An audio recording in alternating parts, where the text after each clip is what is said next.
Thank you very much. Let me begin by thank you, Mr. Qureshi, and welcome all good colleagues.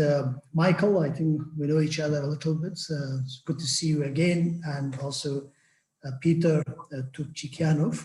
It's good to see you, and I think I will accept Dawood Malay's, as a speaker in this, because I have a commitment to gender participation. I'm a gender champion here in Geneva, so I accept it only if he can go by Malay's, not Dawood. So, but anyways, it's good to be here, and I'll just begin with a disclaimer that the views, as you say, that the views here are not represented on your foundation. Similarly, this is not my official governmental view of Ministry of Foreign Affairs. As a concerned Afghan citizen, and also as a semi-scholar of that region, I have had a book recently on neutrality of Afghanistan and the region. That's my PhD dissertation, and I have my own views of South and Central Asia and the whole of Afghanistan and its regions. So these are probably my academic ideas, not what Afghanistan foreign policy is. So with this, I will, as I mentioned also earlier, that my knowledge of terrorism, academic knowledge, is probably rudimentary, although I lived through terrorism in South Asia. I remember when Dr. Najibullah fell. I remember when he was hanged, 9/11. All of these things are vivid. And I've always been in Afghanistan, grown up there and worked, and just went out to study. So this is who I am. So actually I felt terrorism with my skin and bone and everything. But then when you bring the ideas of trajectories of terrorism and the whole thing, I think I will perhaps listen to the other participants and to enrich my own understanding of what do you mean by trajectories of terrorism in South Asia, and how the US departure of the remaining 2,500 US forces will have an impact or not on that. But in any case, I wanted to discuss more on diplomatic and geopolitical side of it. Probably, it opens up the thing, and then maybe that nicely the terrorism dynamic or discussion will fit with it. I have 2-3 slides, but I don't know if I can share it. I will try to see if I can do this share screen. I don't know how it will go. Let me see. If I can do, I'll try, but if I couldn't, then I will leave it. Let me see. Share. This is working, no? Yes, you are working. It's great. So it seems it's okay. So this is what it is, and for your viewers, so this is how Afghanistan, where it is, and for us, Afghanistan is, yes, it's a member of the SARC, but this is the farthest north of South Asia. And I would say, that let's say Afghanistan is not part of one region. We are member of SARC, yes, that's true. But Afghanistan is, according to many studies, at least in three regions of the world. And even until 2004, Afghanistan was in one department, in State Department, then later on it was brought into the other one. Some countries like Australia, half of it is in South Asia, the other half is still in Central Asia. So that's how it is. And some people are considering it part of the extended Middle East, or if you look at it from West Asia point of view. So I think that explains a lot about Afghanistan. And I think that brings the anecdote of Japanese and American diplomats, 2 young diplomats who were together somewhere in a diplomacy course. So the American diplomats asked the Japanese that, what's your foreign policy? What's the foreign policy of Japan? The major principles. The Japanese diplomat replies that an archipelago. So the American guy asked him, no, I didn't ask about the geography of your country. I'm talking about, your foreign policy. He said, no, I'm also talking about my foreign policy, and that's an archipelago. And for us, this is how it is. Afghanistan, a landlocked country, a previously buffer state, later on a neutral state, and later on, an isolator, and now hopefully an aggregator of the 3 main regional security complexes in that part of the world. And that's, I think that explains a lot. I think there are books could be written about just, this sentence, that Afghanistan and its geography, and it's, I think it's somehow haunted by its geography, and whatever we tried since 2002 to change this from a liability into an asset, I think the jury is still very much open, but I'm expecting that, with these new dynamics of Central Asia opening and, things are changing around Afghanistan, hopefully this geography will turn back to an asset, which it was, in the past. Hundreds and thousands of years back, it was what we call it now, the heart of Asia. So, but specifically about South Asia, this first thing, that sentence, is something that is a response to my question by a 2-star, I think it was 2-star, a 3-star former US general who was giving us a lecture in Asia Pacific College of Diplomacy in 2010. He was a young diplomat there for training. So I asked this gentleman, because he was talking about both ways, and he was talking about Pakistan very passionately, and then in the next lecture he spoke about India as if there was no Pakistan. So I asked him, as a curious, Afghan who's always in the middle of this India, Pakistan, and the other problems. So I asked him, how do we explain these two things? So he told me, he gave me this answer, and it's, stuck in my mind. He told me India is our natural ally, but Pakistan is our traditional ally. So for me as a young diplomat, it was very difficult to digest, these two things. But slowly, after 10 years, slowly I can, make a little bit sense of what he meant. Although, this natural and traditional could change too. So again, coming back to Afghanistan, US's approach toward Afghanistan traditionally has been seen as sort of, from a UK lens. In the research that I did, I think the first Afghan official who went through the United States, it was 1921. It was Mohammad Wali Khan Darwazi, who was our first, ambassador at large during Amanullah Khan, and he tried to meet President Harding and to tell that, like, it's still the same thing. I think he was just trying to explore economic opportunities and invite United States to come and to invest in Afghanistan mines and minerals, 1921. But what he was told was that, look, thank you for coming here and good to see you, but I think you have to go to London, talk to them. We are not very much interested in where you are, and we look at this from the British India lens. Then in the 1940s, there was some attempts by our government to reach out and to see if we can basically create a direct connection. Didn't work very much, and 1950s, 55 particularly, was probably the last major attempt by an Afghan government, by Prime Minister Dawood Khan and also Shah Mahmud Khan and the others, to solicit US supports in terms of economic development, but also in terms of military support in that part of the world. But then again, they were not received the way that they were expecting. So that's how Afghanistan, traditionally in Afghanistan's foreign policy, if you look at the United States, this is how it's seen. And then later on, of course, in the late 50s and the 60s, United States came in with a number of development projects. But then at that time, there was an understanding of between these two superpowers that United States will work and invest in the southern part of Afghanistan, especially around the Helmand Valley, and the Soviet Union will focus on the northern part of Afghanistan. I think this is, some analysts or can argue that when the Soviet Union start investing in Jalalabad in the Hada farm, there is an agricultural farm there. This was when it was seen as encroaching into another basically sphere of influence, and from there they eavesdropped. And I think this was when this U2 of 1962, I think, happened, and which was the first incident, and I think the others could allude to that part too. So I think that's what it was between Afghanistan and United States. Of course, fast forward in the 1980s, when the United States came in to support the Pakistan and the others in supporting the Afghan Mujahideen, and the rest of them is, I think, contemporary history and all of us we know about.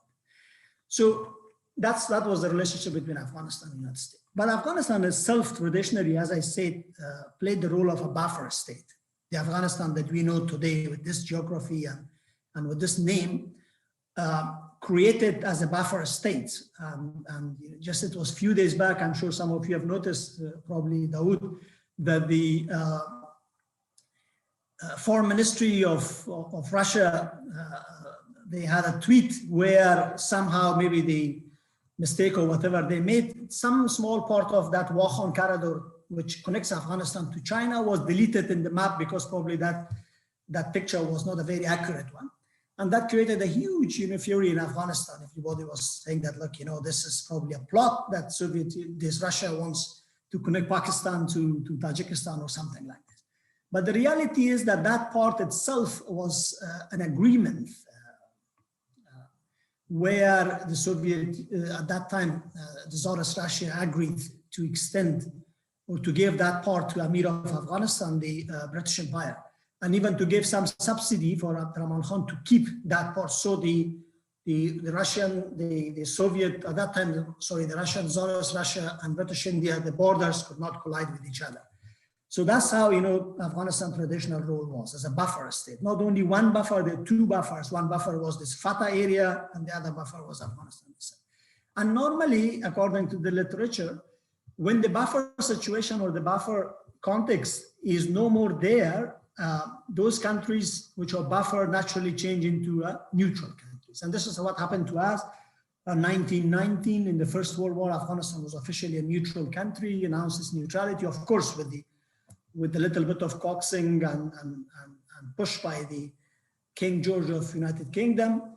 But somehow we kept our neutrality, and even in the Second World War, we were a neutral country. So that sort of, from buffer to neutral is a traditional thing which we inherited and couldn't do much about it, because once in the 1920s, when we started moving toward other countries in Europe, the consequence was what we saw. And every time Afghanistan is out of balance, its foreign policy, then something or the other invasion happens. So I think having a balanced foreign policy is always part of our, let's say, diplomatic choice. But then Afghanistan became an insulator. It's an insulator, it's insulating many regions. I think this literature of regions and powers by Barry Buzan and the others, it's very nicely fits Afghanistan, that it plays an insulator role and trying to observe the shocks of these three regions: Central Asia, which is Russia and China, Shanghai Cooperation, West Asia, Central or Middle East, where there are lots of other players, Iran being one of the major players there, Turkey, Saudi Arabia, and the others, and Israel. And then in the South, India and Pakistan as major players of the South Asia regional security complex. And Afghanistan is always in the middle, and each player, major players in all these three regions can do their, part of their games within Afghanistan without really affecting the balance of power within their own region. Although Middle East is out of sync with this theory, it's not there anymore. So the invasion of Afghanistan by Soviet Union, I think, gave Pakistan a golden opportunity. I think it was I think it was a crisis, but they turned it to an opportunity easily in terms of defense, diplomacy, and development. Their cooperation with the United States, with NATO, the way they led the OIC into removing the recognition of Afghanistan as an OIC member, their relationship with Japan and the others. And actually it was a boon economically and diplomatically and everything for Pakistan. And at the same time, their military regime could survive because of the way that they hosted. I think it changed the whole trajectory of Afghanistan's place in whatever it is, South or Central Asia. Somehow it was the first time that we depended on this new state of Pakistan, where we saw it, as what we call as a sixth finger after the Second World War. But we were always trying to work diplomatically to solve our issues. But suddenly, our people, our mujahideen at that time, our Islamic parties, they went to Pakistan, and that was the best opportunity for Pakistan. So, and then from there, the whole story of what we call it today, terrorism, I think is started. And I'm sure the others will definitely discuss about it in very much details on how this, terrorism as a relative phenomena is now becoming, the terrorists of the past were always part of this group which were fighting the government in Kabul at that time. They're all clubbed together as freedom fighters, but then the different groups split it. Bin Laden and Taliban and the others stood on one side, and some moderate mujahideen, start fighting against them. And what we see today is, as I think, the remaining of that. But the last point is the idea is that Afghanistan of 21st century, I think this is what we are in the past 15 years in the foreign ministry and all of Afghanistan government, we are trying to push that can Afghanistan's position change from liability into an asset? Can this insulator change to an aggregator, bringing all these regions together, mostly economically? So again, to today, I wanted to just discuss what's happening today. I'm sure people are interested in this. My belief is that Pakistan turned around this diplomatic fortune and changed again, once again in the matter of 30 years. I think it was 40 years back that their fortune changed. And again, not to the same extent, but relatively, Taliban were a liability to Pakistan even 3-4 years back, but now somehow it changed to an asset for them. It gives them diplomatic leverage. It was 2017 when President Trump tweeted something, and it was 2018 that he tweeted another tweet, which completely were, of course, two different things. Of course, we could expect that from President Trump, but somehow it shows that, Pakistan's, in that sense, resilience in terms of their support for this group and then turning it around. So maybe the others can explain it to me that why they are capable of doing this. But what we know, it's short term. It's not, they don't have basically the monopoly of the diplomatic dynamics in the region, Afghanistan, the way they had it in the 1990s. Today we have Iran, we have Central Asia, Russia, we have United States and India together. And of course, there is a Chinese factor too. So what happened to this dynamic? So where is India in this? I think India's domestic issues since 2016 has preoccupied India very much. I don't know if it is a side effect of the domestic politics or it's intentional, although I work very closely with Indian foreign policy and I studied there for some time. I claimed to some time that I knew India very well, but recently I'm very confused because of, I believe is that strategically, the people who were working around the Vajpayee area in the 1990s and early 2000s. So these were the people that they were strategically well-versed in what's happening in Afghanistan. I think this group is no more there. Congress left and the new group which came in, of course, there are a few people who know Afghanistan very well, but again, I think that connection is lost and the kind of, strategic confusion that India created for itself, it seems that it's coming to bite it. So that's my understanding of it. Unlike Pakistan, because Pakistan simultaneously invests, in many quarters, and that's why it's able to keep its balance. But of course, you cannot equate the two countries when it comes to Afghanistan, given, the border relations and also direct dependence of millions of Afghans on Pakistani business, commerce, and even Taliban, with safe havens. So then again, in terms of this dynamic, they were messaging. Recently, you see that their diplomatic messages are different. There were these two new prime ministers in India and Pakistan. Somehow, the relationship were, of course, very personal, both of them.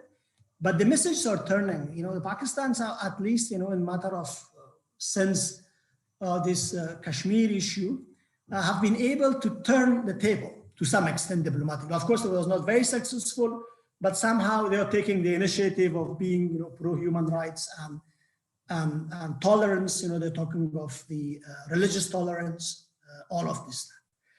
So that's I think that's another dynamic in here, and you can see less of terrorism right now. So Pakistan somehow managed, since Imran Khan has come, to put a lid on Pakistan being the base of terrorism. And of course, the biggest terrorist group was Taliban. They turned that to a partner of the United States to sign an agreement with them. I think that somehow they managed to do this. Again, I would be very interested to listen to the other speakers to see how that happened, because diplomatically it takes a lot of time. I think it was probably ISI who did it. So again, the expectations are that the democratic administration will have a different approach vis-a-vis India and Pakistan. I think it will be mostly in favor of Pakistan, it seems, but again, you have to wait and see, because the United States relationship with China will be a factor in this mix. Turkey's role is important. Now Turkey is taking over an important role there, or given by United States, and that Turkey-Pakistan connection, Pakistan-Sri Lanka connection, these are again positive developments for Pakistan, while Myanmar on the other hand is a negative development for India. So what happens if there is this, what they call it right now, this Khalilzad plan, if that succeeds, and then you can have Taliban within this system strongly, something like in a best scenario, something like an Hezbollah, where they are part of the government, but also they keep part of their paramilitaries there. I think Pakistan could have a very easy access and a plausibly deniable access to land, and also to hardline and battle-hardened Talibans across the Durand line. I think that's not the same as it was in 1998 when the Air India was hijacked from Nepal and brought into Kandahar, but probably to a lesser extent. So it is a difficult thing, because there will be some level of legitimacy, some layers of legitimacy to the groups, the terrorist groups, where Pakistan could have access from if the peace, the same way that they are working on it. If, of course, all the Taliban forces could demobilize, or the one that wanted to join could join the Afghanistan National Security Forces, they will become a normal political player, party within the system. We have a number of parties or coalitions. That's a different thing. But the way it's going right now, the way that they are becoming a 50% shareholder basically in these drafts which are going around. So that way, I think the trajectory, whatever trajectory you'll call it, will be a much more difficult one to contain or to fight with. So it will be basically state sponsored to some extent. And I think that has been one of the major worries of India, even when Hizb Islami joined the peace process. I had conversation, of course, was Africa says no more Africa. I think that they were worried that from within the system, people of connection who have very strong connection to Hizb Islami could jeopardize Afghanistan and India's relationship from within the system itself. I think that's another thing which could happen even in a larger scale, because Hizb Islami, of course, did not have that much of military clout. Even politically, they were divided many groups. Some of them were moderates, and they understood how to work within the government. But I think with Taliban coming in, that will take a long time. So with this, I will stop here. I don't know how long I have, but this is my general overview of the geopolitics and diplomatic dynamics of US with possible withdrawal from Afghanistan. Thank you.